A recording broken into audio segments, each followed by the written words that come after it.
Hello everyone, welcome back to K's Models. My name is Greg and today we're going to be taking a look at a newer product from Lionel, their Legacy SD40-2s. So stick around, I'll tell you what I like about this model, what I don't like about this model, and then I'll run them around the layout. So stick around. So here in front of you I have a powered and unpowered Milwaukee Road set and a powered and unpowered SOO line set. The SOO line units are former Milwaukee Road units that were patched over and nicknamed Bandits. Also coming into frame soon will be the Susquehanna SD40-2 offered to LCCA club members. This engine was very limited run and was not cataloged. These engines actually appeared in the 2018 Volume 2 catalog, along with a bunch of other road names.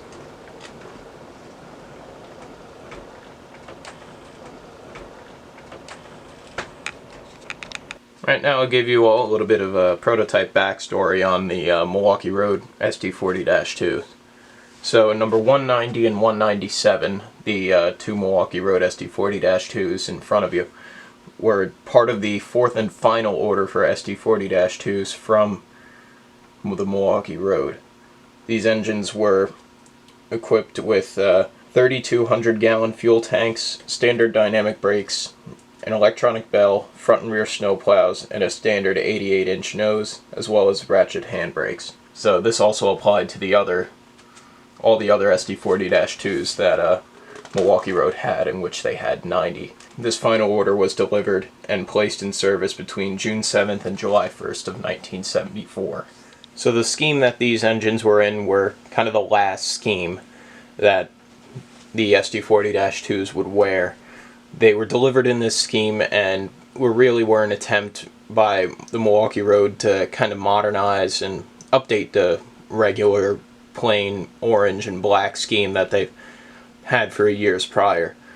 So that included painting a Hiawatha symbol on the front, as well as adding another black bar underneath the orange on the side with big Milwaukee written on the side of the long hood. These engines also did have the rotary beacons on the roof, which I believe were in correspondence with some of them being equipped with Locotrol for DPU service. But if I'm wrong about that, please let me know down in the comments below. From what I was also able to research, these engines were also equipped with RS3L horns, which is correctly modeled on the cab of the engine. I'll be going back to this in a bit when I get to actually discussing the model. So now moving on to the SOO line model. So SOO line 6345 was former Milwaukee Road 172, which was part of the previous order for SD40-2s from the Milwaukee Road. While they were on the Milwaukee Road, they wore the more simplified orange scheme where it said Milwaukee Road on the long hood, but also said Milwaukee Road on the nose. These engines were also equipped with the rotary beacons on the roof, and from what I could tell from prototype photos, they kept those into their SOO line career. According to Railroad Picture Archives, from pictures I could tell, this engine, it did have its Bandits paint scheme for a bit. So now let's move on to the Susquehanna SD40-2. So Susquehanna 3018 was, as built, a Southern SD40-2, a former high hood unit, where it then went to Norfolk Southern, and Norfolk Southern sold it to BDLX, and then eventually it went to the Susquehanna. There it had its high hood chopped off and replaced with a more conventional short hood. This engine is still running today and can be seen on Susquehanna Road trains. Alright, so now that I've given you a little bit of background information on the prototypes, now I think it's about time I go into the model. So these, as I mentioned before, these models are supposed to be equipped with kinematic pilots. Now, I went ahead and just turned them into regular fixed pilot models because the gap between the pilot and the front deck on these models was ridiculous. It was like a conventional non-fixed pilot engine. And, you know, when the kinematic pilot thing started. It's the first engines that we got with it were the Gevos that Lionel did. And those engines look really nice because the kinematic pilot is right up and touches the front deck, which is the purpose of this. And then the SD40s came along, and those engines looked really nice. Those had really nicely working kinematic pilots and had KD mounts. So that was probably the peak of it, as well, along with the SD38s and the SD45s. But for some reason, these models just had that massive gap came back. So I had to remove the kinematic pilot function and just screw the pilots directly to the frame. Now moving on to my second thing that I didn't like about these models. Almost all of these engines had bent frames. The SOO line dummy actually had to be sent back because it was ridiculous how badly it was bent. It was an unusable engine. It was beyond my skill in order to repair, and for a $300 dummy engine, I should expect at least for the frame to be straight. So that's one more thing I didn't like about these. Now going into the colors. So the Susquehanna 3018, that's an engine I can go down and just see in real life. I live near near Susquehanna's main line down in Bogota, and I've seen this engine quite a few times. And that yellow, I believe, is actually a little bit too bright, which is kind of annoying because that engine was a uncatalogued special run for the LCCA. Also, that engine in particular was actually completely unusable because of how bad the front and rear pilots were sagging. And apparently, I went on to a couple Facebook groups, and other people that got these were complaining about the same problem. Now, this isn't the LCCA's fault. This is Lionel's fault. So what I did is what I did with the rest of the SD40-2s, and I just pinned them to the frame. So now that engine works, but that I should at least expect, once again, for a $550 diesel they expect you to pay for these.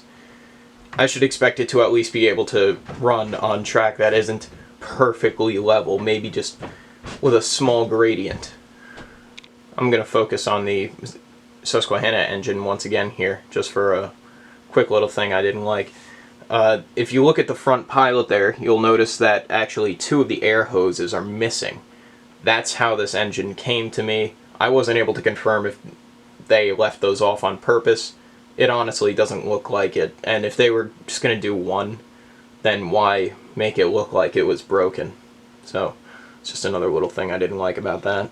Now, one more thing that I really didn't like about the way that these engines were put together is they used the MTH approach to putting handrails on these engines, which is where all the handrails are attached to one strip of metal that goes across either the front or the sides of the engine. Now, this is an okay approach. MTH has been doing it for years, and they've been pulling it off really well. But for these engines, for some reason, when I went to screw the pilot onto the front deck of these, it actually resulted in a giant gap being left there because of the way these handrails were put in. So that was a bit of a headache to go around. So now I'm going to focus on the sounds on these models. So one thing I've noticed recently with Lionel is they've been using the same horn sound for almost every model, which is extremely annoying because obviously almost every railroad has different horns. And you could just look at the roof detail on these engines and tell that the Susquehanna one has a 5-chime horn mounted by the fans, whereas the Milwaukee Road ones and SOO line ones were equipped with RS3Ls on the cab, as I mentioned earlier. Now, of course, what Lionel did was instead they gave them all the same horn, which I don't even think is accurate for any of them. Now, this horn has also been showing up on other models. We recently had come in a ABA set of CPFAs to go with the Canadian that Lionel was going to make. Now, of course, Lionel advertised this Canadian as having simulated steel finish on the cars, which would have been an upgrade from what Lionel painted on the Empire State Express cars that were previously sent out. So we thought, oh, this is going to be a great model.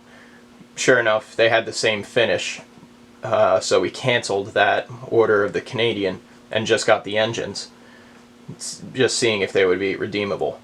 So we already have a set of New York Central FAs, which we put fixed pilots on and weathered up, made them look really nice. So going into this, we knew we were going to have to do a fixed pilot project.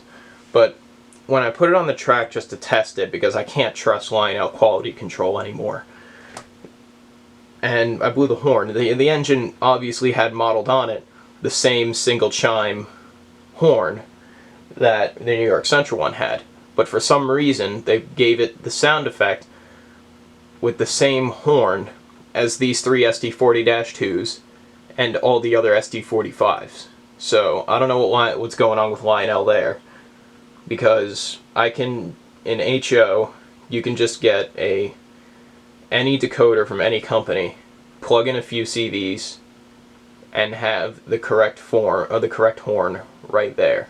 So that's something that's just an annoying thing right there, which I think is really pushing people away from O-scale. Besides the price, you know, you're paying a lot of money for a diesel engine, and you can't even trust the company to give it the right sounds. What's that about? Now, for comparison's sake, here's an actual Scaletrains SD40-2 in HO compared to the Lionel one. First thing you may notice is the massive difference in color. The Scaletrains one is a much darker orange than the Lionel one. Now, I'm not exactly sure which one is correct. From color photos, it honestly looks like it could be something in the middle, but any Milwaukee Road experts want to correct me on that, feel free to do so.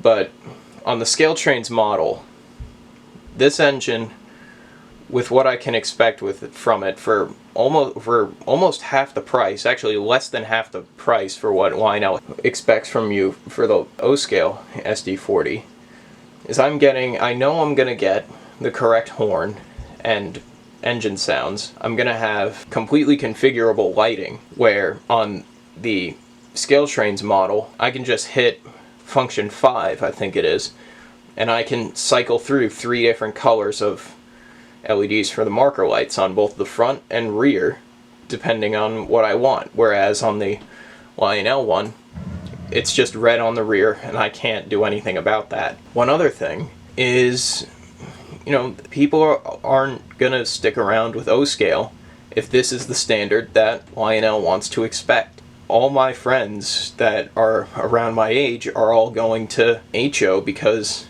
not only is it a way better priced for what you get because there's more competition in there, but you know you're going to get almost everything right with having to do minimal work to make it perfect. So that's just what I have to say about that. That's just a little tangent I wanted to go on. Also, from prototype photos that I was looking at, Lionel managed to get the fuel tank wrong on the Milwaukee Road ones. It should be set farther back and a little bit smaller. So these engines are also equipped with full LED lighting. The SOO line and Susquehanna engines are equipped with working lit ditch lights, and the Milwaukee Road and SOO line ones are also equipped with beacons on the roof that are activated when you hit the emergency stop button, emergency stop sound effect on the remote, which when the engine is running will be a triangle on the legacy touchscreen. I don't think those beacons were used for when the engine was in emergency. Just from deducing from what I've seen on other roads, those beacons were used for either DPU related service or when switching, just for better visibility. So that's just another point I'm going to mark off on these. Now moving on to the running characteristics of these models. So I've noticed on both the Milwaukee Road one and the SOO line one that they do have a little bit of a pronounced wobble when just going down straight track, which is weird. And I haven't been able to tell if it's on the Susquehanna one as well. It probably is. They're all the same. But that's something I thought I should point out. Also, these engines don't have all-wheel drive.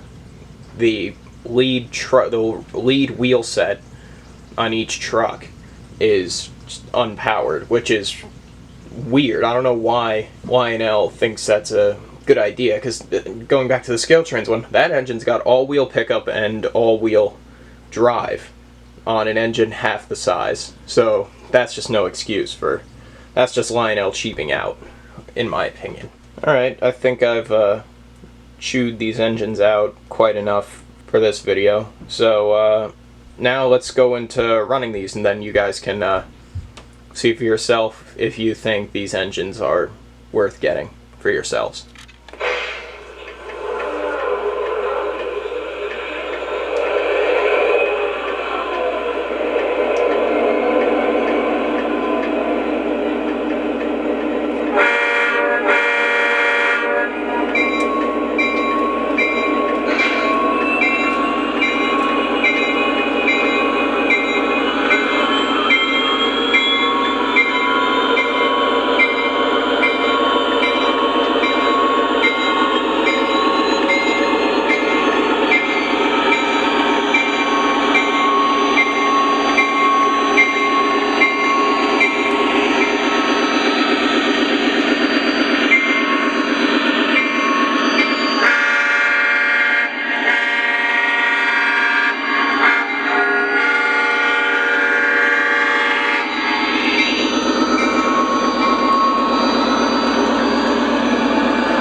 the register book. Thanks, dispatcher. Out. Alright, so that about wraps it up for today's video. If you liked what you saw, feel free to subscribe and stay tuned for future reviews and projects. So stick around, I'll see you in the next video. Ooh. Yikes.